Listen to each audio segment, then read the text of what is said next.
Our guest is a former director of the Central Intelligence Agency, CIA.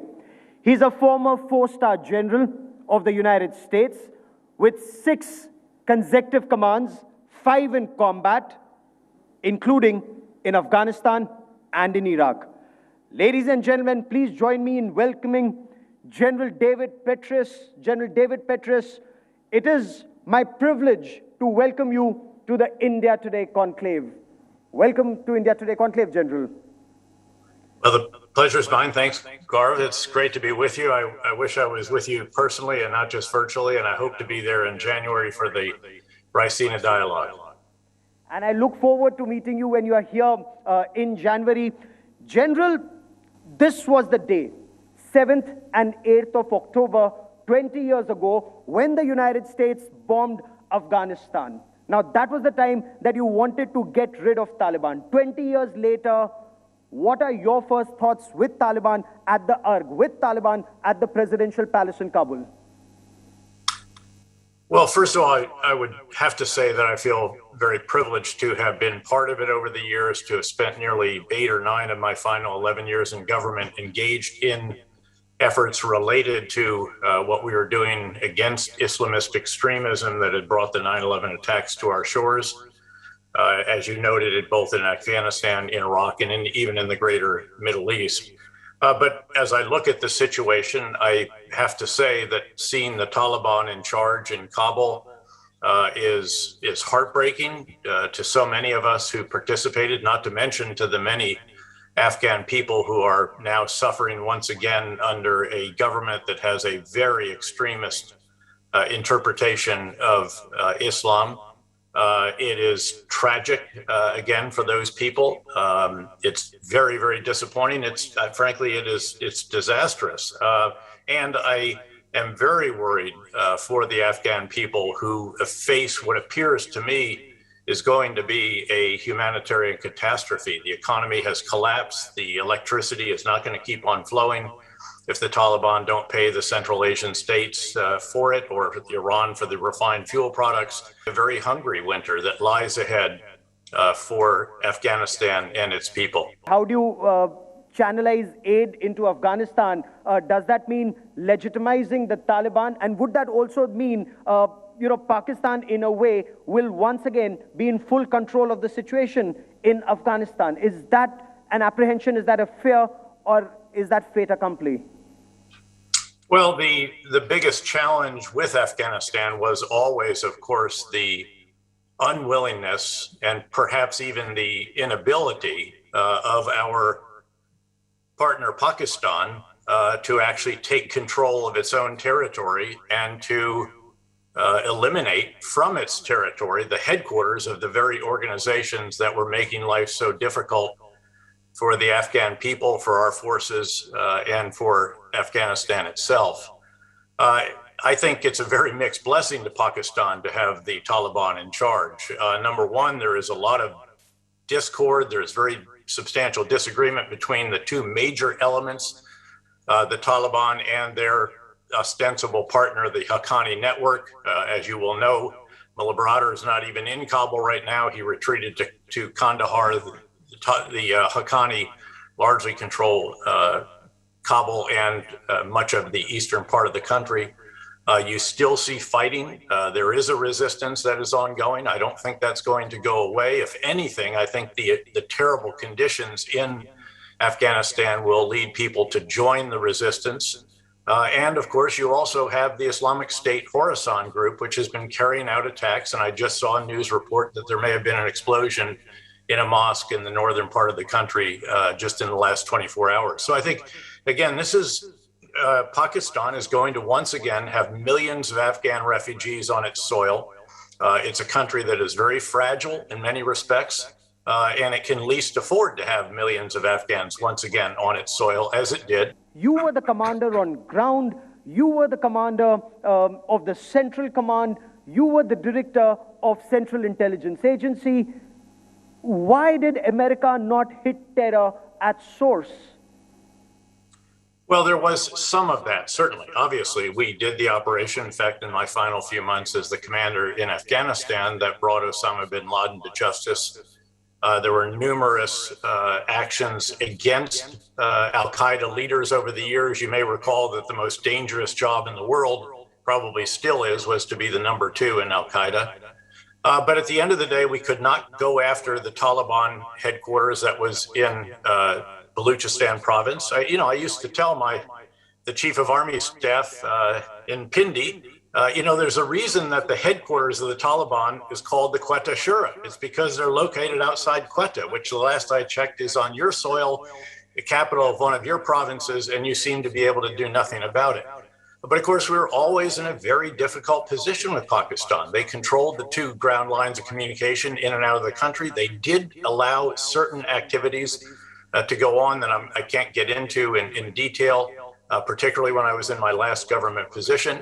And it was, there was this term that was used at times of frenemy, that Pakistan was both a friend and to some degree, an adversary, an enemy even, that was making it very, very difficult.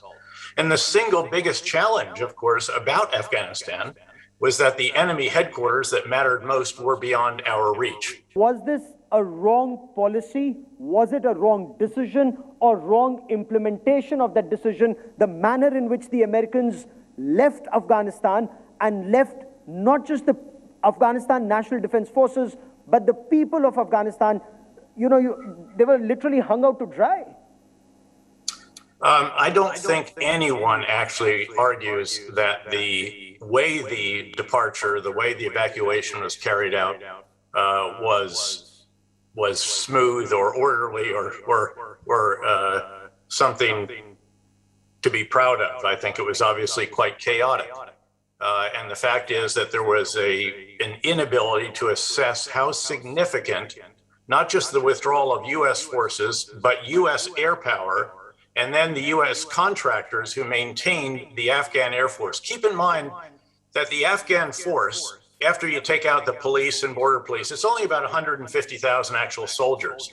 And then about 40,000 of those are reserves in special operations, commandos, and all the rest. And the way you configure that force is the only way you can in a country that is very large, is very mountainous, and has limited ground lines of communication. They do have to protect different population centers, key infrastructure, roads, networks. And when they are hit by the Taliban, the key is that you respond with tactical troops. You respond with helicopters, with close air support, with aero medevac emergency resupply. And the problem, of course, was that once we withdrew our contractors, they couldn't keep all of those sophisticated US provided helicopters, planes, and so forth operating. I actually did, months in advance, say publicly that I feared a psychological collapse of the Afghan forces if they were simultaneously hit around the country and they realized that no one was coming to the rescue. I think it's actually natural. Will that be possible now, given that the Islamic State Khorasan is going after the Taliban, the Haqqani network? In your appreciation, is Pakistan then in control of not just Kabul, but major parts of Afghanistan? And what do you make of the Panjshir resistance? Instead of leaving these billions of dollars worth of equipment for Taliban, should they not have been given to the Panjshir resistance instead? Was that even possible? Not really. Again, remember that the final bit of equipment that we had basically that was abandoned was all completely demilitarized. It's never going to drive or fly or operate again. That was at the airfield. The material that collapsed with the Afghan forces, obviously there wasn't much that we were going to be able to do with that. There was quite a bit that did make its way up into the Panjshir.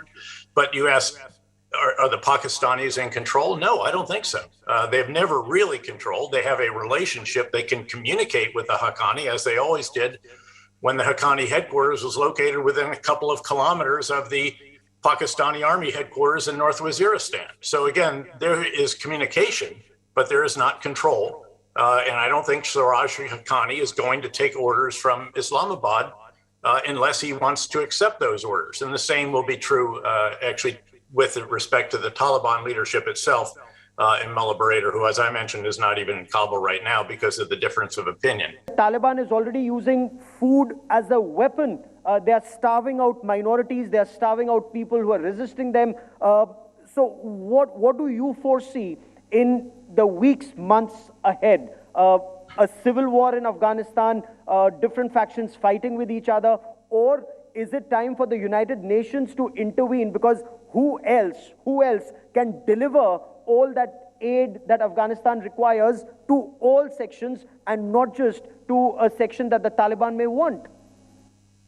Well, I'm sure that, again, the United Nations and others will come forward. A number of international aid organizations are seeking to provide more assistance.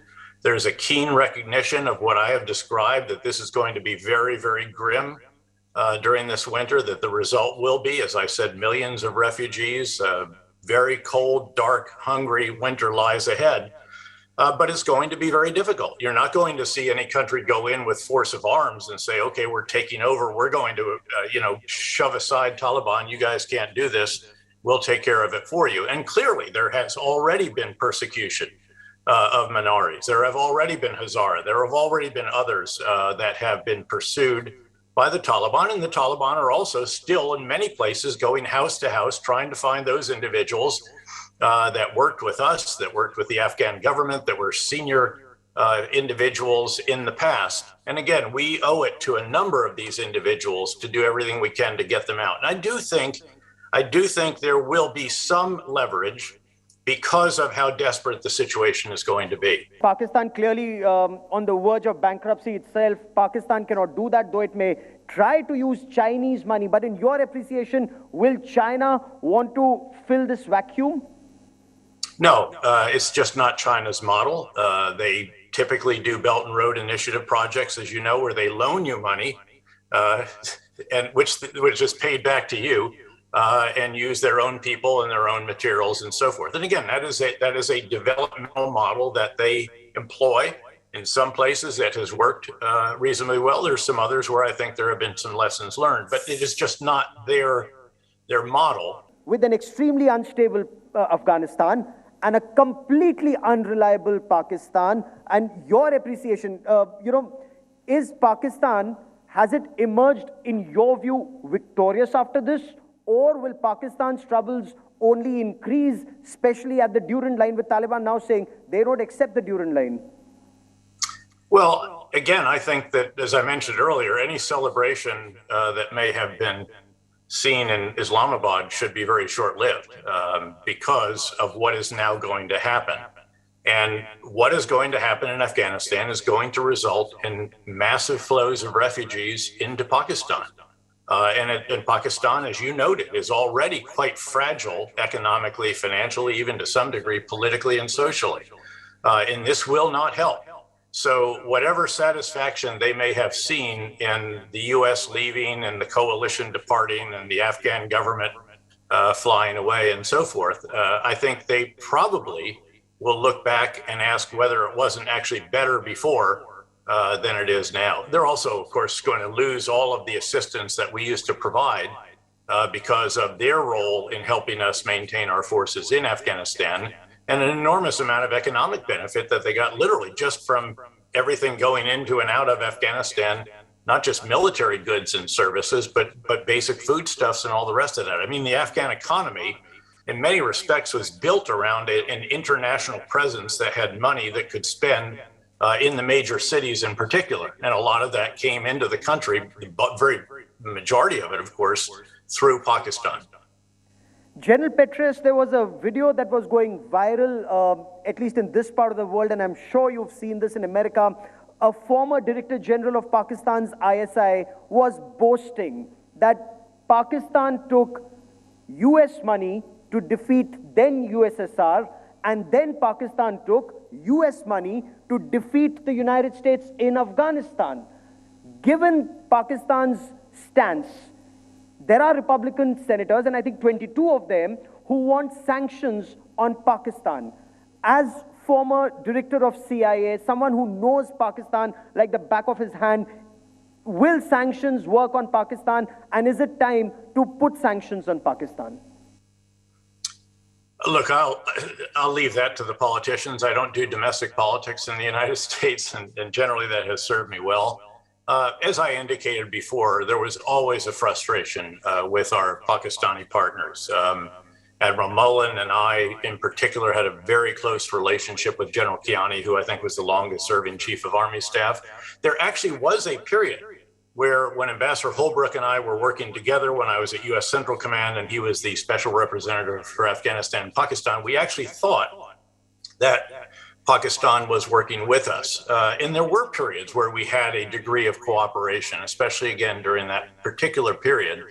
And in 2009, you may recall that the Tehrik-i Taliban Pakistani were literally threatening Islamabad from Swat Valley. And we watched with admiration and helped. We had special forces actually bringing in certain assets that we could help them with in terms of intelligence, surveillance, and reconnaissance, not strike. What the United States says is its next key focus area, the Indo-Pacific. Now, did the United States pull out of Afghanistan to be able to focus on Indo-Pacific? And if yes, in the coming decades, do you see rising confrontation with China? Well, I hope not, actually. And in fact, I'm hoping that the way the administration is going about this will actually prevent that from happening. So let me describe this to you. Think of the guy in the circus who has there's a plate and a stick. Actually, he's got a bunch of plates and a bunch of sticks. And he gets a plate up on a stick and he gets it spinning and it's spinning. Then he goes over, he does another one, then he comes back, spins this one again, then he gets another one. And pretty soon you've got a whole bunch of plates spinning. The US is the guy in the circus who has to keep the most plates spinning of all. And the way the administration, I clearly come at Afghanistan from a different perspective. I would have adopted a different approach, but that's done. It is over. It didn't really free up that many troops, or anything like that, or that much money. It was only 3,500 troops and 10 or 20 billion a year. But at the end of the day, the big focus of this administration is exactly right. And it is to achieve a coherent, comprehensive whole of governments with an S on the end, including all of our allies and partners around the world, with emphasis on the Quad, of course, which India is a member of, policy for China. So it's a comprehensive approach to China in order to ensure that there are not misperceptions, there's not miscommunication, there are not mistakes, needless confrontation, and hopefully an ability to cooperate on some issues where there should be common interests, like combating the pandemic, the climate change, the global economic recovery, et cetera, competition in certain areas, but avoiding actual confrontation. And I think that is exactly right. And to its credit, I think the Biden administration was doing very well in that regard. You remember, they engaged in the Indo-Pacific, all of the leaders there. A lot of that was virtual. Later, more recently, they did the physical Quad meeting. They then went to the UK, did a summit, and then the G7 at the UK. Then they did an EU summit. Then they did a NATO summit. Then there was even a summit with Putin. And then there was the first virtual encounter with President Xi, noting that now there's going to be a true summit between the two leaders at the end of this year, although it appears that it will probably be virtual as well. But the entire main effort, the biggest plate on the stick, bigger than all the other plates, is the plate that represents the U.S. and its allies and partners' relationship with China. There's a lot of other plates that have to keep spinning. And Afghanistan is still there because there is a possibility of Al-Qaeda, the Islamic State, others that could project international extremism. There's a number of other locations around the world where there are Islamist extremists. There's North Korea, there's Iran. Iran is going to come to a boil here, I fear, sooner rather than later. There's Russia, there's domestic populism. I mean, there's all kinds of issues. But at the end of the day, the issue that you highlighted, the relationship with China, the Indo-Pacific, and really the U.S. and the world, that is the one, that plate is bigger than all the others, and that's the one that you can never allow to stop spinning. But how reliable would the United States be in the long run? Some would argue that you pulled out of Afghanistan, when the Americans pulled out of Afghanistan, friends in Afghanistan were let down. When AUKUS happened, France felt let down. Would there be a time that the United States' priorities would change, and those who may put their eggs in the American basket may again be hung out to dry? No, I don't think so, actually, and in part because of what has happened. I mean, Washington, the people here in Washington, this administration, these are seriously bright, seriously experienced, seriously focused people. Again, you can debate whether we should or should not have left Afghanistan, and I have, but again, that's done. They know that they gave China a stick with which to beat us, and China did. China immediately said, see, we told you, America's a power in decline. We are not, by the way. I would, and I'm in the investment world with partner in one of the biggest investment firms in the world, and I'm telling you, the U.S. economy is coming roaring back, as are many others. But no, we handed China an issue with which to criticize us, and they also said, and they're an undependable partner, and they look across the Taiwan Strait to some degree when they do that. So, but that's understandable. And then the AUKUS thing is a little bit more nuanced. I've talked to very, very senior people in the administration in the last 2 weeks, and there was clearly a misperception, but the belief was that Australia had actually engaged with France, and this wasn't going to be a huge surprise and so forth. Obviously, that didn't turn out to be.